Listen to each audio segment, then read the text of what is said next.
गुरुवारी श्री राम जन्मभूमी मंदिराच्या पहिल्या मजल्यावर भगवान राम, देवी सीता आणि भाऊ लक्ष्मण, भरत आणि शत्रुघ्न तसेच रामभक्त हनुमान यांच्यासह राम दरबाराची संपूर्ण विधिनोक्त रीतीने प्राणप्रतिष्ठा करण्यात आली।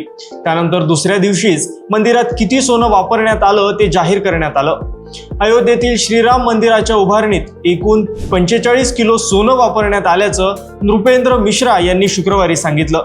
मंदिरात वापरण्यात आलेलं सर्व 24 कॅरेट शुद्ध सोनं असल्याचं सांगताना त्याची एकूण किंमत 50 कोटी रुपयांपर्यंत असल्याचीही त्यांनी आवर्जून नमूद केलं। हे सोनं नेमकं कुठे वापरण्यात आलंय सांगत असताना हे सोनं मंदिराची दारे आणि भगवान श्रीरामांच्या सिंहासनामध्ये मोठ्या प्रमाणावर वापरण्यात आल्याचं सांगितलंय। तसेच याचबरोबर शेषावतार मंदिरातील सोन्याचे काम अद्यापही सुरू आहे असंही ते म्हणाले। तसेच गुजरातच्या मुकेश पटेल या हिरे व्यावसायिकाने श्रीराम जन्मभूमी तीर्थक्षेत्र न्यायसला 11 मुकुट आणि सोन्याच्या धनुष्यबाणासह अनेक बहुमूल्य दागिने दान दिले आहेत। 1000 कॅरेट हिरे, 3 किलो चांदी, 300 ग्रॅम सोने असून तसेच 300 कॅरेट माणिकांपासून हे 11 मुकुट तयार करण्यात आले।